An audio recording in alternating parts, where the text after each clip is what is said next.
आज की क्लास में जो कल हमने पढ़ाया था narration, direct and indirect speech, वहां पर इस नरेशन को मैं थोड़ा सा ओवरव्यू कर रहा हूं क्योंकि कल की क्लास में मैंने बहुत सारी चीजें कॉन्सेप्ट क्लियर कर दिए थे। इवन मैंने असर्टिव के सारे रूल बता दिए थे कि कौन सी जगह पर क्या चीज यूज होगी और दैट कब लगेगा, इन्वर्टेड कॉमा कब हटेगा, इस तरह से सब्जेक्ट वर्ब मतलब सब्जेक्ट का कॉम्बिनेशन कैसे जाएगा, यानी आई की जगह पर क्या चेंज होगा, नियरनेस में क्या चेंज होगा, हेल्पिंग वर्ब कैसे चेंज होगा, ये ओवरऑल सारी चीजें। अब पहले मैं ये बता देता हूं कि डायरेक्ट स्पीच किसे कहते हैं। यानी डायरेक्ट स्पीच यह है या डायरेक्ट नरेशन कह सकते हैं उसे कि जब हम किसी की बात को मतलब अपने वर्ड्स में सेम वर्ड्स में कह रहे हैं तो वो तो डायरेक्ट उसके वर्ड्स में कह रहे हैं। मेरा कहना यह है कि किसी की बात को, जैसे मुझे समीर ने कुछ कहा तो उसके अल्फाजों को एज इट इज अगर मैं कहूंगा तो डायरेक्ट है। लेकिन अगर समीर ने मुझे कहा कि जैद जो है आज नहीं आएगा तो इस बात को मैं अपने वर्ड्स में कहता हूं तो वहां वो इनडायरेक्ट स्पीच होगा। तो यही बात उस वर्ड को चेंज करके अपने वर्ड्स में कहें, मतलब घुमा करके कुछ अलग करके कहें, जैसे बच्चे कहते हैं एक की चार लगाकर कह रहे हैं, तो वो चीज जो है क्या है, इनडायरेक्ट स्पीच है। तो यहां पर कुछ रूल्स थे जो मैंने कल की क्लास में बता दी हैं। कल वीडियो बनी थी तो उस वीडियो में आपको प्रॉपर वहां पर सारी चीजें मिल जाएंगी। फिलहाल मैं हल्का सा एक एग्जांपल आपको दिखाऊंगा, उससे आपका क्लियर होगा। He said to me, I play cricket। तो ये जो सेंटेंस है बच्चों, ये सेंटेंस क्या है, डायरेक्ट है, क्योंकि उसने मुझसे कहा, यहाँ कॉमा लग रहा है फिर inverted comma, I play cricket. जरा फोकस करना अरीब और इब्राहिम। यहां पर लिखा है, पहले उसमें एक रूल है, मैं ये सिखाऊंगा आगे आपको। ही सेड टू के बाद क्या है बच्चों, ऑब्जेक्ट है। जब सेड टू के बाद में जो स्टेप अब बता रहा हूं, जो बच्चे आज क्लास कर रहे हैं कान खोल के सुनना, कि यहां पर सेड टू के बाद में अगर ऑब्जेक्ट होगा तो इसकी सेड टू की जगह पर हम टोल्ड करेंगे और ऑब्जेक्ट को सेम लिखेंगे। यानी सेड टू के बाद में इनडायरेक्ट स्पीच के अंदर चीजें चेंज हो जाएंगी। बात समझ में आती है? तो he told me, inverted comma ये हटेगा, इसकी जगह दैट आएगा। आई क्या था, सब्जेक्ट था, तो आई प्ले क्रिकेट, यानी ही सेड टू मी, उसने मुझे कहा मैं क्रिकेट खेलता हूं, यानी मैं नहीं खेलता बल्कि वो कह रहा है अपने बारे में। बात समझे? तो इसको आई प्ले क्रिकेट तो कैसे बनेगा, ही टोल्ड मी दैट, उसने मुझे बताया कि वो क्रिकेट खेलता है। तो जब ही लग रहा है और यहां प्रेजेंट टेंस है बच्चों, तो सेंटेंस के सेंस पे भी जाना है, क्योंकि इसके बाद वर्ब का फर्स्ट फॉर्म है बच्चों, ये प्ले जो है ये V1 है, तो जाहिर है कि ये आई लग रहा है, तो इसकी जगह क्या होगा, क्योंकि उसके बारे में बात हो। जब मैं इनडायरेक्टली कह रहा हूं तो ही लगा करके करेंगे, तो ही प्लेज क्रिकेट। अब प्लेज क्यों कहा, क्योंकि जब कभी भी सिंगुलर सब्जेक्ट लगता है तो वर्ब के साथ में एस लगता है अगर प्रेजेंट टेंस होता है, अफर्मेटिव होता है। बात समझे? तो इसलिए यहां पर एस का यूज किया गया। तो ही प्लेज क्रिकेट, ये एक छोटा सा एग्जाम्पल था आप लोग के लिए जो मैंने कल भी पढ़ाया था। मैंने अब ओवरव्यू करना है यहां पर। अब बहुत सारी चीजें हैं, बस जो मैंने बताया, अगर मान लीजिए कि आपका इस जगह पर सिर्फ सैड होता है और सैड के बाद कोई ऑब्जेक्ट नहीं है बच्चों, याद रखना, कल के हिसाब से रिपीट कर रहा हूं, तो उस केस में ये डायरेक्ट की मैं बात कर रहा हूं बच्चों, डायरेक्ट ऑब्जेक्ट। ये टॉपिक थोड़ा सा कंसेप्चुअल है, जो बच्चों के टेंस क्लियर नहीं है, जिन बच्चों के एक्टिव पैसिव क्लियर नहीं है, तो थोड़ा सा उसको मुश्किल जरूर लगेगा, लेकिन परेशान नहीं होना है, घबराना नहीं है। चीजें आसान हो जाएंगी जब चीजों को बार बार रिवाइज किया जाएगा और स्ट्रांगली रिवाइज किया जाएगा। ठीक है, क्लास में रेगुलर रहना है, टाइम के ध्यान रखना है, पंक्चुअल रहना है। जब सेड के बाद कोई ऑब्जेक्ट नहीं है तो इनडायरेक्ट के केस में बच्चों, इनडायरेक्ट केस में आपको ये याद रखना है कि वहां पर सेड की जगह पर क्या हो जाए, कोई चेंज नहीं होगा। बात समझ में? मैंने क्या कहा, यहां पर कोई चेंज नहीं आएगा। ठीक है, इस जगह पर कोई चेंज नहीं होगा, ये बात आपको याद रखनी है। लेकिन अगर सेड के बाद यहां पर कोई ऑब्जेक्ट आ रहा है तो उस जगह पर हम क्या करेंगे, टोल्ड कर देंगे। क्या करेंगे, टोल्ड कर देंगे। लेकिन सेट टू के बाद होगा वो ऑब्जेक्ट। सही है बच्चों, याद रखना। जैसे कि यहां सेट टू के बाद ऑब्जेक्ट था, तो अभी पूरा स्ट्रक्चर बना हुआ है, मैं आपको सब चीज दिखाऊंगा, लेकिन अब मैं कल वाली चीज को प्रॉपर रिपीट नहीं कर सकता हूं, वो वीडियो में कवर हो गया, देखना, बस मोटी मोटी चीजें बता रहा हूं। मान लीजिए अगर से होता है या आपका सेज होता है और कोई ऑब्जेक्ट नहीं है, तो उस जगह पर हम क्या करते हैं बच्चों, वहां पर भी कोई चेंज नहीं होता है। इनडायरेक्ट के केस में कोई चेंज नहीं होता है। लेकिन अगर मान लीजिए कि यहां पर से टू होगा या सेज टू होगा, तो और उसके बाद कोई ऑब्जेक्ट है, उसके बाद कोई बच्चों ऑब्जेक्ट है, अगर यहां से होता या सेज होता, सेज टू होता, तो उसके बाद कोई ऑब्जेक्ट होता, तो इनडायरेक्ट के केस में यहां पर चीज चेंज मतलब क्या हो जाएगी, टेल या टेल्स हो जाएगा। बात समझ में आई अरीबा, टेल्स, अलीजा, टेल या टेल्स हो जाएगा। ये छोटी छोटी चीजें जो हम लोग को याद रखनी है। कल मैंने ये सारी चीजें आप लोग को बताई थी। कल की वीडियो जो मैंने भेजी है, जितने भी न्यू कमर्स हैं, नंबर आज ईमानदारी से दे करके जाइएगा, ताकि सबके नंबर को ग्रुप में अपडेट कर दिया जाएगा। और जो 12 कॉमर्स का ग्रुप बना हुआ है, वो जो बना हुआ है वो ठीक है। एक बीए बीकॉम का हमने बनाया है, गर्ल्स का अलग कर देंगे, बॉयज का अलग कर देंगे। दोनों ग्रुप के अंदर कल जो वीडियो कवर हुई है वो वीडियो भेज दी जाएगी। जो नोट्स, पीडीएफ, वीडियोस, जो कुछ भी नोटिफिकेशन आपको मिलेंगे उन ग्रुप के अंदर दे दिए जाएंगे, ठीक है। तो सभी लोग आज नंबर जरूर देकर जाएंगे। अब मैं यहां पर बात कर रहा था, रिपोर्टिंग वर्ब चेंज होता है सेंटेंस के सेंस के हिसाब से। इन्वर्टेड कॉमा हट जाता है इनडायरेक्ट स्पीच में, उसकी जगह पर क्या लग जाता है, दैट लग जाता है। ये सारी बातें बता चुका हूं। असर्टिव के केस में बस जल्दी से ये बता रहा हूं कि डायरेक्ट केस में जो मैंने अभी बताया आपको स्ट्रक्चर में, से या सेज होगा विदाउट ऑब्जेक्ट, तो यहां पर कोई चेंज बच्चों नहीं होगा, जैसा कि मैंने कल की क्लास में बताया था। लेकिन अगर से टू और सेज टू होगा, इसके बाद ऑब्जेक्ट लगा तो इसकी जगह से टू होने पर टेल, सेज टू होने पर टेल्स। सेड विदाउट ऑब्जेक्ट होगा तो कोई चेंज नहीं होगा। सेड टू अगर विदाउट ऑब्जेक्ट होगा, विद ऑब्जेक्ट होगा तो टोल्ड हो जाएगा, जो चीजें मैंने अभी पीछे जिक्र किया। नंबर 2 में क्या है, कॉमा को हटा करके दैट लगाएंगे। ये चीजें भी आप लोग को याद रखनी है। रूल नंबर 3 की अगर मैं बात करूं तो इसके अंदर कुछ ये है कि यहां पर हेल्पिंग वर्ब का रूल बताया गया है। सरिश आप भी सुने, अलीजा, इज एम अगर सेंटेंस में होगा तो उस जगह पर समीर वॉज हो जाएगा इनडायरेक्ट बनाते वक्त। इन कॉन्सेप्ट को सबको याद रखना है, क्योंकि अभी सेंटेंस आएंगे। कल मैंने कुछ सेंटेंस की प्रैक्टिस करवाई थी। आर अगर होगा तो वर हो जाएगा, हैज हैव होगा तो हैड हो जाएगा, मे होगा तो माइट हो। लेकिन हर बार आपको सब्जेक्ट के हिसाब से भी चीजों को जज करना होगा, जो अभी मैं दिखाऊंगा आपको। डिड होगा तो हैड हो जाएगा इनडायरेक्ट में, ये डायरेक्ट नहीं इनडायरेक्ट। डू डज होगा तो डिड, कैन होगा तो कुड, शैल विल होगा तो वुड, मस्ट होगा तो नो चेंज। ये सब चीजें मैं कल पढ़ा चुका हूं। आगे और देखें कि रूल नंबर 5 के अंदर rules for change of word sharing nearness, जो नियरनेस वाले वर्ड्स हैं तो वो उसकी जगह पर, जैसे कि सेंटेंस में दिस आ रहा है डायरेक्ट में, तो उसकी जगह दैट कर देंगे। दीज आएगा तो दोस कर देंगे।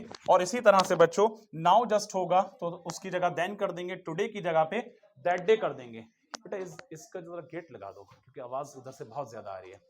गेट लगा दो। टुमारो होगा तो नेक्स्ट डे होगा, यस्टरडे होगा तो प्रीवियस डे होगा, टुनाइट होगा तो दैट नाइट होगा, लास्ट नाइट होगा तो प्रीवियस नाइट होगा, हेयर होगा तो यहां देयर हो जाएगा, और हैंड्स होने पर थैंक्स हो जाएगा। बात समझ में आ गई।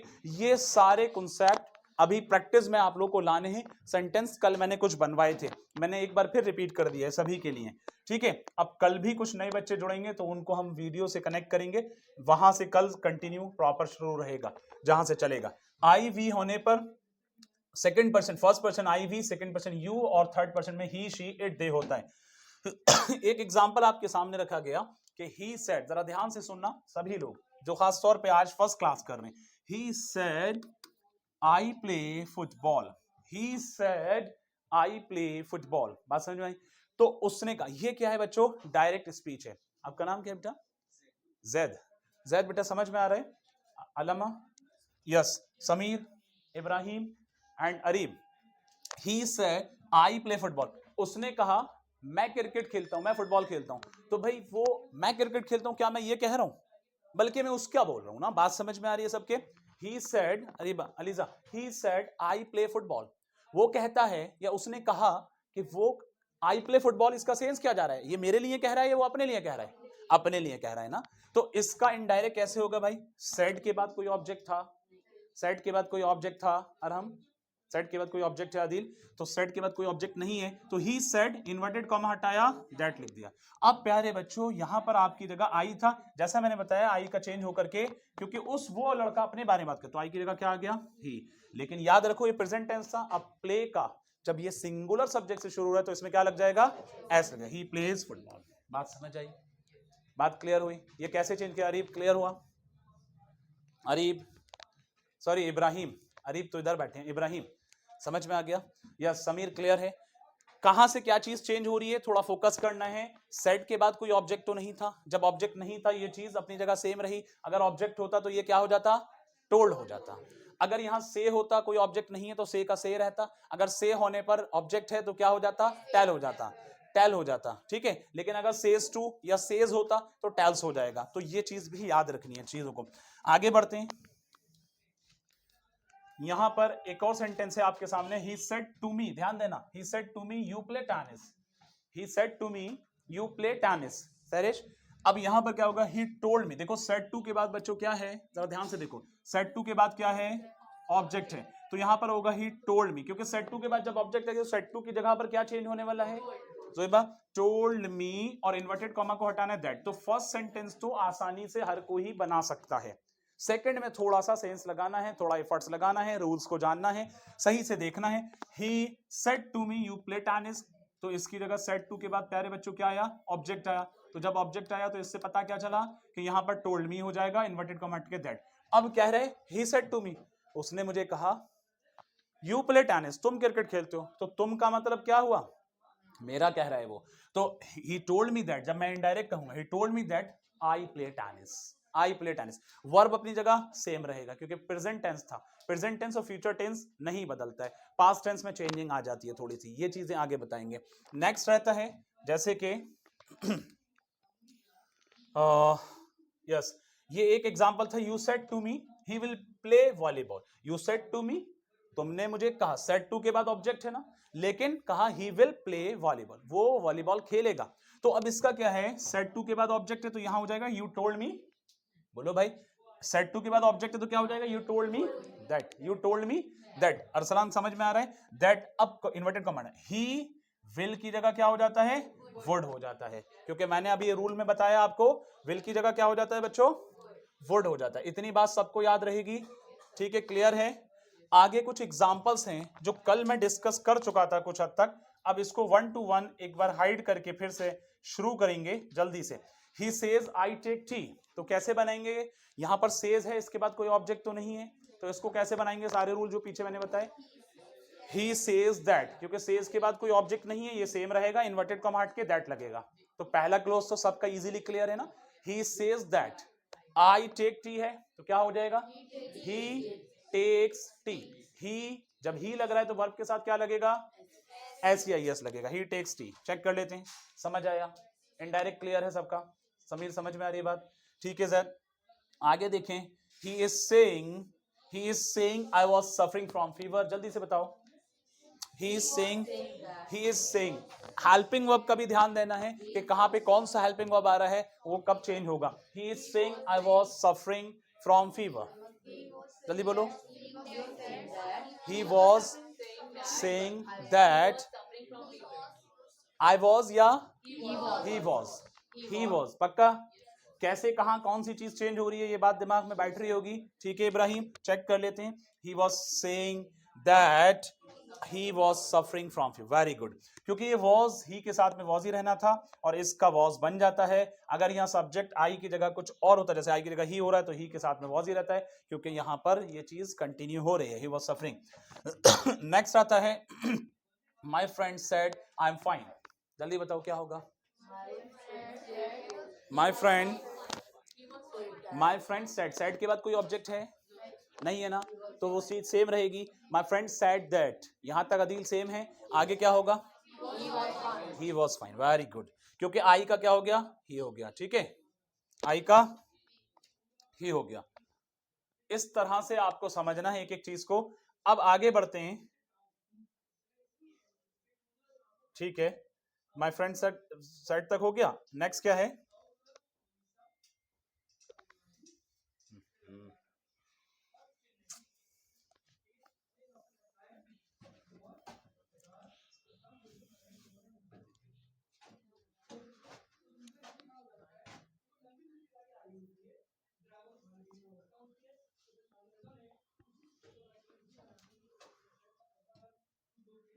एक सेकेंड,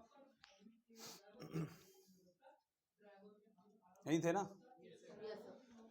हाँ ठीक है, तो हमारा सेंटेंस जो चल रहा था माय फ्रेंड तक हो गया था, शी सेड टू मी ये हो गया था, ये हो गया ना, आगे देखें, she said to me you are right, क्या बनेगा इसका, सेड टू के बाद ऑब्जेक्ट है तो told me that, inverted comma हटाओ, अब यू की जगह, अदील कहाँ हैं आप, यू आर राइट, तो क्या बनेगा, आई वॉज राइट, पक्का पक्का, करेक्ट, वेरी गुड, सब लोग कैच कर पा रहे हैं, ये मिल जाएगा बेटा प्रॉपर आपको, ये वीडियो में आपको मिलेगा, उसके स्क्रीनशॉट लेके नोट कर सकते हैं, बाकी ये नोट्स की शक्ल में भी चीजें आपको मिल जाएंगी, आहिस्ता आहिस्ता जैसे जैसे आप लोग रिदम बना लेंगे, फीस जैसे जैसे सबमिट होती जाएगी वैसे वैसे चीजें बढ़ती जाएंगी, ठीक है।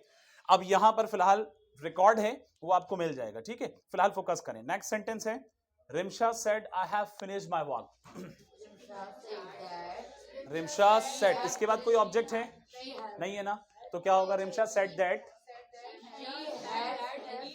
हैव का क्या हो जाएगा, हैड हो जाएगा। आई का क्या हो गया, क्योंकि वो रिमशा अपने बारे में कह रही है ना, I have finished my work, तो जाहिर है कि वहां पर जाएगा she. Okay let me check. Rimsha said that she had finished her work. अब माई वर्क जो है ना वो उसका रिमशा का है। आप लोग ने देखा कहां लैग किया, पोजीशन में लैग किया, क्योंकि माई वर्क, क्योंकि यहां इस सेंटेंस समझ लो, Rimsha said I have finished my work, Rimsha कहती है कि मैंने अपना काम कर लिया, सही है। तो अब रिमशा ही तो कह रही है, मैं थोड़ी कह रहा हूं, तो मैं कहूंगा Rimsha said that she had finished my work या हर वर्क। अगर मैं माई वर्क कहूंगा सेंटेंस गलत हो जाएगा, तो इसमें ऑप्शन में माई वर्क के साथ में भी सेंटेंस आ सकता है। जब नरेशन चेंज करने को आएगा ऑप्शन ऐसी तरह से घुमा करके पूछे जा सकते हैं। तो यहां पर क्या होने वाला है बच्चों, हर वर्क। अगले पर आ जाइए। अरे भाई चलो, नेक्स्ट सेंटेंस था आपका, नेक्स्ट सेंटेंस क्या है, you said to me I want to Mumbai, जल्दी बताओ। अच्छा ये तो चलो आपके सामने आ गया, कोई बात नहीं है। सेट टू के बाद ऑब्जेक्ट तो नजर आ रहे, तो ये चलो तो आपने देख लिया, अच्छी बात है। इसको आगे बढ़ा देते हैं। You told me that you had gone to Mumbai, सही है, you had gone to Mumbai, clear. अब असल में यहाँ पर आई वेंट टू मुंबई, इस पर जरा ध्यान देना। मैंने थोड़ी देर पहले आपको एक रूल बताया था अरसलान, और हम सभी लोग सुने कि प्रेजेंट टेंस का स्ट्रक्चर और फ्यूचर टेंस का स्ट्रक्चर चेंज नहीं होता है, वो एज इट इज आता है। लेकिन बच्चों यहाँ वेंट था, और वेंट मतलब V2 है, वेंट मतलब क्या है बच्चों, V2 है। जब ये V2 है तो इसका मतलब यह है कि V2 अगर रहेगा तो जाहिर है कि फिर यहां पर चीजें चेंज होंगी। क्या था,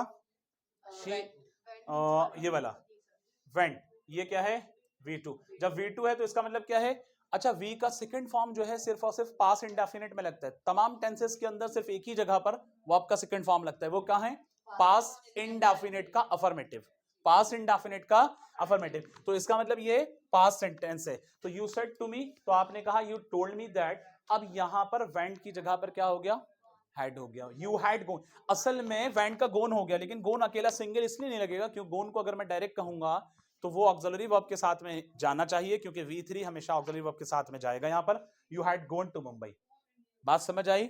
स्ट्रक्चर चेंज क्यों हुआ, क्योंकि वहां पास वाली कंडीशन थी, वेंट था, और यहां पर अगर मैं वेंट का डायरेक्ट गोन करूंगा तो ये गलत होगा, क्योंकि उसके साथ में हैड लगना जरूरी है, क्योंकि पास्ट यहां पर पास इंडेफिनिट है, यहां पास परफेक्ट में चला जाएगा, क्योंकि जाहिर है कि इसके हेल्पिंग वर्ब के हिसाब से हेड होना चाहिए, और हेड के साथ में वेंट का वर्ब का first form second third form क्या जाएगा, गोन जाएगा। क्लियर है सबका। नेक्स्ट सेंटेंस, नेक्स्ट सेंटेंस पर आ जाएं। He said I shall bring your notebook tomorrow, जरा ध्यान से पढ़ना इसको अदील। अभी मैंने पीछे हेल्पिंग वर्ब भी बताए, कौन सा कहां चेंज हो रहा है बताए। ही सेड दैट, बोलो। He said that I would bring या ही वुड ब्रिंग, पक्का, ठीक है, बताएं सब लोग बताएं। टुमारो का द नेक्स्ट डे, टुमारो का द नेक्स्ट डे, इनडायरेक्ट के अंदर ये बताया गया था। अब जरा देख लें कहां आप लोग गलती कर रहे हैं या कहां सही कर रहे हैं। He said that he would bring my book the next day.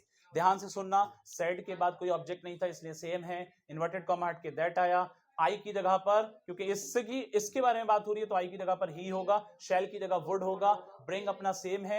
यहां पर योर नोटबुक का अब सेंस बन रहा है ही वुड, जब ही लग रहा है तो जाहिर है कि वो माई में जाएगा, इसलिए क्योंकि उसकी बुक के बारे में बात हो रही है।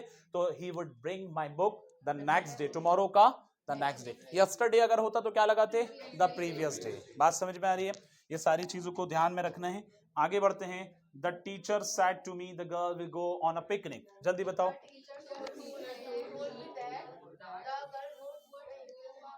The teacher said to me the girl will go on a picnic, बात समझ में आई। अब यहां सेड टू के बाद में क्या है भाई, ऑब्जेक्ट है। जब ऑब्जेक्ट है तो क्या जाएगा, told me that, inverted comma, पहला स्ट्रक्चर तैयार सबका। The teacher told me that the girl would go on a picnic, सही है, यही है पक्का, देखते हैं। The girl would go on a picnic, perfect, समझ में आ गई बात सबके। The teacher told me that, said to के बाद ऑब्जेक्ट था तो टोल्ड मी हो गया, क्लियर है सबका, बात समझ में आ चुकी है। अदील जैद सबका क्लियर है। आपके ग्रुप में और भी तो लड़के थे, और कौन कौन थे रेगुलर वाले में?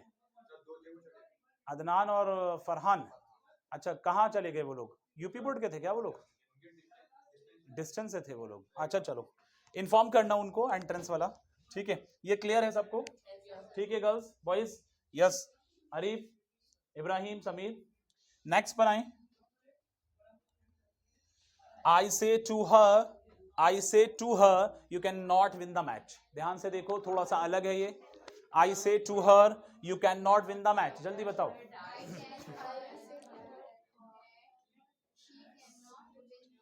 आई say to her you can not win the match, क्या ये सही है? हाँ बोलो बेटा। I tell her she can का कुड, कैन का could, she could not win the match. Check करते हैं जरा। I tell her that she could not win the match, perfect. कहां कहां आपने चेंज किया? कैन की जगह कुड हो गया, और से टू के बाद ऑब्जेक्ट था तो टेल हो गया, इन्वर्टेड कॉमा की जगह दैट आ गया, बाकी चीज सेम है, क्लियर, समझ में बात आ गई, वेरी गुड। आगे बढ़ते हैं। Majid said I am doing work, Majid said I am doing work, said के बाद कोई ऑब्जेक्ट है? नहीं है, तो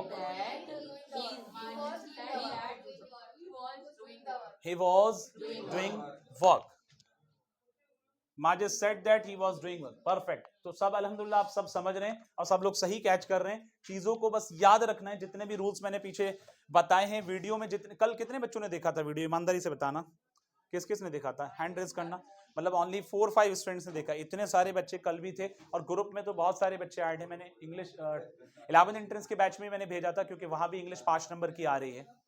सारे बच्चों देखो, थोड़ा सा वक्त निकालो, उसको फ्री माइंड होकर के सुकून से देखो, और जो रूल्स या जो चीजें उसके अंदर लिखवाई गई हैं उसको नोट करो प्रॉपरली। हर एक बच्चा उसको नोट करे, कल मैं चेक करूंगा हर एक की नोटबुक के अंदर, ठीक है, सबकी नोटबुक में होना चाहिए, ठीक है बेटा, कर लेना है।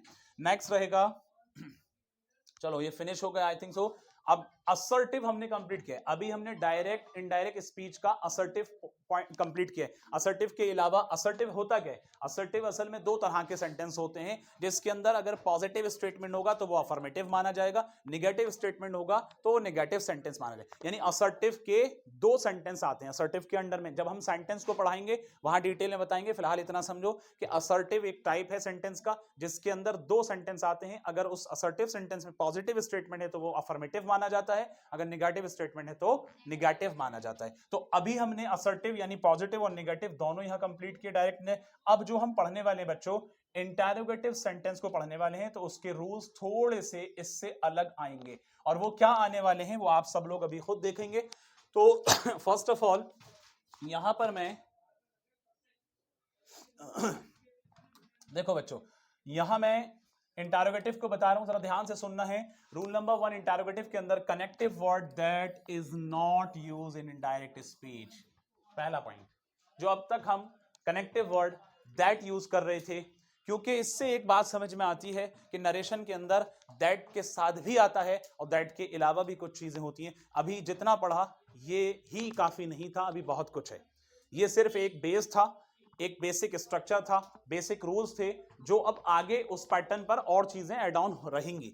तो कनेक्टिव वर्ड दैट इसके अंदर नहीं यूज होने वाला है, ये बात सबको याद रखनी है। नेक्स्ट, इन प्लेस, अब कह रहे हैं we will use if, because हम यूज कर रहे हैं इंटरोगेटिव सेंटेंस को, ध्यान से सुनना। We will use if in place of that, यानी जो हम दैट लगाते थे उसकी जगह पर इंटरोगेटिव में क्या लगाने वाले हैं? क्या? इफ लगाने में। दिस किसने बोला? इफ लगाने वाले हैं। रूल नंबर 2 क्या है बच्चों? रूल नंबर 1 हो गया, rule number 2 mark of interrogation, ध्यान से सुनना। इंटरोगेटिव का मतलब है कि जब हम किसी से कोई सवाल कर रहे हैं, इंटरोगेट कर रहे हैं, क्वेश्चन पुट अप कर रहे हैं, तो वहां क्वेश्चन मार्क लगाया जाता है नॉर्मली। जैसे मैंने कहा what is your teacher name, या who is your class teacher, what is your name, like ऐसे नॉर्मल, तो हम हमेशा क्वेश्चन मार्क लगाते हैं, है ना। लेकिन यहां पर mark of interrogation is removed, यानी इंटरोगेशन मार्क जो है बच्चों यहां पर हटा दिया जाएगा इन द इनडायरेक्ट स्पीच। ये इंपॉर्टेंट चीजें हैं, सबको याद रखनी है। नेक्स्ट रहेगा बच्चों rule number 3, reporting verb is change into ask, ध्यान से देख सुनो, इनटू आस्क और asked in the indirect speech. यानी रिपोर्टिंग वर्ब जो अभी तक हम लगा रहे थे क्या था, सेड का, सेड टू का क्या था, टेल, टोल्ड था, और से का और सेज का टेल और टेल्स था। तो रिपोर्टिंग वर्ब वहां पर जो पीछे थे वो असर्टिव थे। सेंटेंस को देखकर समझ आया होगा कि असर्टिव किस तरह दिखते हैं, अभी देखकर समझ में आएगा कि इंटरोगेटिव कैसे दिखते हैं। लेकिन चीजों को तैयार रखना है कि दैट की जगह पर इफ लगाना है, क्वेश्चन मार्क को रिमूव करना है। दूसरी बात, इसमें आस्क और आस्क्ड लगाना है। रिपोर्टिंग वर्ब वहां पर पीछे क्या था बच्चों, टोल्ड था, टेल था और टेल्स था, लेकिन यहां पर आस्क और आस्क्ड हो जाएगा अकॉर्डिंग टू द जैसे कि वहां पर रहेगा पीछे। अब यहां पर कुछ आपको एग्जाम्पल्स हैं। पहला एग्जाम्पल आपके सामने है बच्चों, she said to me are you studying. देखो पहला स्ट्रक्चर तो सेम सा ही नजर आ रहा है जैसा हमने असर्टिव पढ़ा दी, लेकिन यहां पर जरा ध्यान से सुनो, are you studying, are you studying. Direct के अंदर तो क्वेश्चन मार्क लगेगा, लेकिन इसी से हमें पता चलेगा कि हमारे डायरेक्ट को इनडायरेक्ट करने में, यानी हम इंटरोगेटिव को कर रहे हैं, हम इंटरोगेटिव को कर रहे हैं। तो इससे क्या समझ आता है, देखो सेट टू के बाद बाकी जो स्ट्रक्चर है कि सेट टू के बाद अगर ऑब्जेक्ट है तो आपको चेंज करना पड़ता था, तो इसलिए यहां सेट टू के बाद में आस्क्ड कर देंगे। अगर से टू होगा तो आस्क कर देंगे, ऑब्जेक्ट होगा। अगर ऑब्जेक्ट नहीं होगा तो सेम रखेंगे। बात समझ में आ गई सबके। तो she asked me, inverted comma हटा करके क्या लगाते थे वहां पर, दैट लगाते थे, लेकिन अब क्या होने वाला है, इफ होने वाला है। सेंसफुली यहां पर जाएगा। बहुत बार ऐसे सेंटेंस नजर आएंगे आपको कि यहां पर सर इसका मीनिंग तो ये नहीं निकल रहा, इसका मीनिंग तो कुछ और ही निकल रहा है। आप लोग मेरी बात समझ रहे हैं। तो इस तरह से मीनिंग वर्ड पर मैंने नहीं जाना, सेंटेंस के सेंस पर जाना है, रूल्स को याद रखना है, चीजें आसान रहेंगी। मैं कह रहा था कि शी आस्क्ड मी इफ, अब देखो आर की जगह क्या हो गया बच्चों, वॉज हो गया, जैसे कि पीछे रूल में बताया। कुछ चीजें तो सिमिलर हैं, बेसिक स्ट्रक्चर तो वैसे ही है। और यहां पर आई क्यों लगा, आई इसलिए लगा बच्चों क्योंकि ये जो क्वेश्चन मार्क वाली कंडीशन थी वो आर की वजह से थी, लेकिन आर की जगह हेल्पिंग ऑफ वाज हो गया। बट ये क्वेश्चन पुटअप करने की वजह से इफ यहां से लग रहा है, यानी यहां से क्वेश्चन पुटअप कर रहे हैं, तो यू की होने पर आई हो गया। मी था बेटा, मी का तो मी सेम चल रहा है यहाँ पर, ये तो अलग चीज थी, है ना। ये यू जो था इसकी जगह पर आई हुआ है। बात समझ में आ रही है सबके। तो she asked me if I, अब आर की जगह वाज स्टडीइंग, तो सेंसफुली यहां पर क्या है, she said to me are you studying, उसने मुझे कहा क्या तुम पढ़ रहे हो, यही तो मतलब निकल रहा है नॉर्मल वे में। लेकिन शी आस्क्ड मी, वो उसने मुझसे पूछा इफ, अब आप कहेंगे सर इसका मतलब बिल्कुल अलग हो रहा है, मैंने अभी थोड़ी देर पहले कहा, लेकिन सेंसफुली इन डायरेक्ट स्पीच के अंदर यहां पर वही मतलब निकल, she asked me if I was studying, तो यानी वहां पर कह रही है आर यू स्टडीइंग, तो वो पूछ रही है क्या आप पढ़ रहे हो, वही सेंस इसका निकल रहा है। लेकिन रूल्स के हिसाब से यहां पर हम इंटरोगेट करने के लिए इफ लगाते हैं इनडायरेक्ट स्पीच के अंदर। बात समझ में आ गई, चीजों को याद रखना है। नेक्स्ट है, she said to me, he said to me, he said to me have क्यों लगा यहां पर, क्योंकि ये क्वेश्चन मार्क लग रहा है, क्वेश्चन पुटअप कर रहा है। Have you done your work, have you done your work, क्या कह रहे हैं कि he said to me have you done your work. तो कहने का मतलब ये हुआ बच्चों कि यहां ही सेड टू के बाद प्यारे बच्चों ऑब्जेक्ट है, ऑब्जेक्ट है। जब ऑब्जेक्ट है तो यहां पर क्या होगा, आस्क्ड मी, और हम लगाते थे दैट, बस इन्वर्टेड कॉमा हट के इफ आ गया।